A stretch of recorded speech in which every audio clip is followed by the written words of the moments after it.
A Nazi cult, yeah, seriously, that serious Nazi cult, has essentially rebranded itself and is now growing in America. Check this out. Leave your comments, ding the bell, share it with your friends, and subscribe to our channel. As probably most of you know, I lived in Germany for a year. I speak clumsily, but I speak German.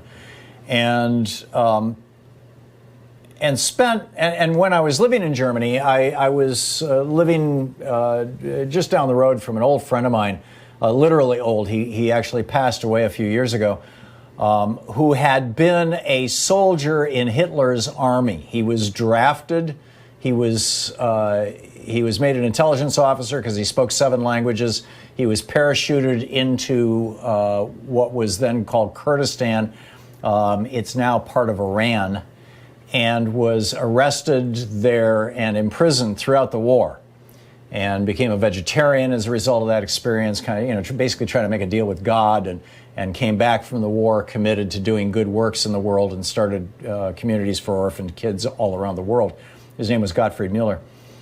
And he introduced me, or I got to know a number of elderly Germans as a result of my association with Mr. Müller, including one, who was still, of the opinion that Adolf Hitler, his biggest mistake was invading Russia a year too early before he was ready. In other words, they were still, my friend was not still a Nazi. He was horrified by the Nazis, and spent his entire life doing penance, basically. But this guy that I met, was still a Nazi, was proud of it. And a little later on, a year or so after that we lived in Germany the year of 87, 88. And a couple of years later, myself and a friend of mine by the name of Scott Berg first went to Austria and met with the Prince of Liechtenstein, Prince Alfred, and then met with a fellow who literally wrote the book on the religion of the Nazis. And there's a whole long story associated with that I won't bore you with. It was absolutely fascinating to us. But in the course of that, we went to Wewelsburg, which was going to be Hitler's new Vatican. It's a city that was entirely taken over by the SS. We visited this SS cemetery that is immaculately kept, fresh flowers every single day. And in fact, driving into town, one of the houses had skulls and bones around the door. These are people who take their Nazism very seriously. And we encountered a small group of elderly Nazis with black candles and sitting on bales of hay, in this giant room attached to a restaurant that we were eating at. And when they discovered that I had looked in that room, they kicked us out of the restaurant. And, we're very freaked out. So, I have some familiarity with the Nazis, right? Having known real Nazis and having, been there. And one of the things that consistently in talking with people that I knew who were Nazis or who had been Nazis, and I'm talking real German Nazis now. This was back in the 80s. These people were in their 60s then. And one of the things that I know is that one of their major influences was a booklet that was published in 1902 in Russia. It was written by the Russian secret police on behalf of Tsar Nicholas II, because Nicholas was of the opinion, Nicholas was, he wasn't a particularly good Tsar, king of Russia, and he was a kleptocrat. He wanted everything. And the institutions, some of the institutions of Russia, particularly the banking institutions, were pushing back on some of the things he was doing. And so he had this thing drafted. It was called the Protocols of the Elders of Zion, that said that Jews were trying to undermine and destroy Russia from within.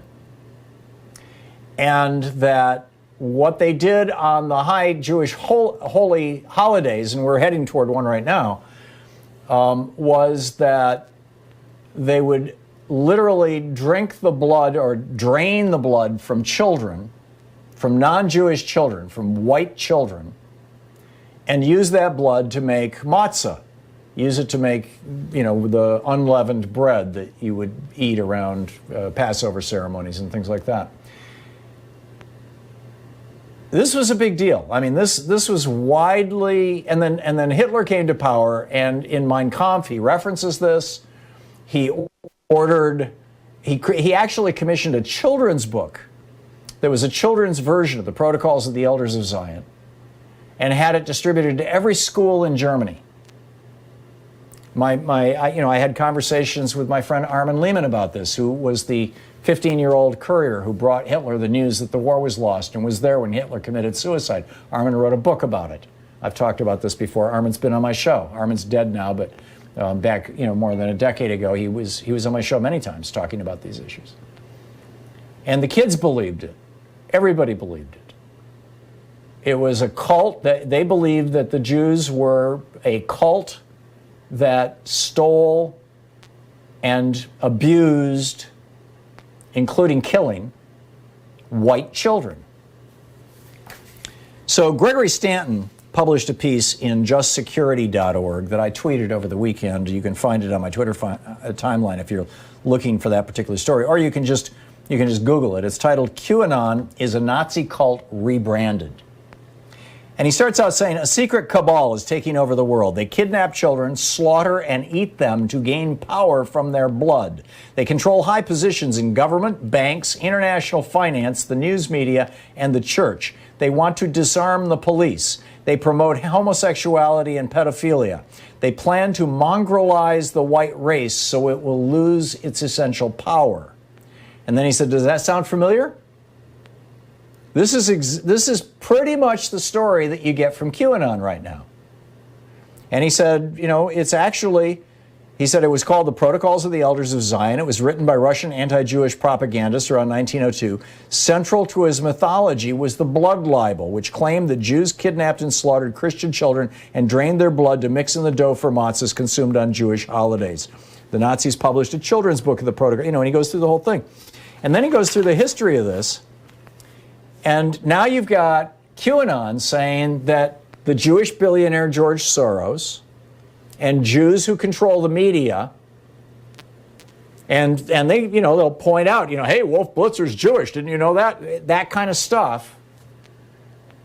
This is, QAnon, and they're saying, oh, well, these people want open borders so that brown children can invade America and mongrelize the white race. This is part of the story of QAnon. The so-called deep state is largely the Jewish deep state. And now in Germany, as he pointed out in Just Security, over 200,000 of the new Nazis, the neo-Nazis, have now taken the QAnon pledge. They've embraced this. He says in the 30s, millions of Europeans were unemployed. Violent battles between Nazis and communists raged in city streets. Democratic governments were powerless. And today, the American people suffer from a plague. Millions of Americans have lost their jobs. Angry mobs roam American cities and battle militarized police and heavily armed militias. The American government seems paralyzed. Dictators rule Russia and China. Islamic fascists rule Saudi Arabia and the old Ottoman and Persian empires. The American president appeases Russia, scapegoats China, and looks the other way as Putin and bin Salman murder their opponents. Now, there have been a few Republicans who have called this out. Liz Cheney, Adam Kinzinger, Ben Sass have all said, no, wait a minute, we don't want that. But how did a Nazi cult get rebranded and have this much power and influence in America? This is amazing. This is the Thom Hartmann Program. And now Donald Trump is coming out saying that the state should be able to simply kill people without any judicial process. Just shoot them dead.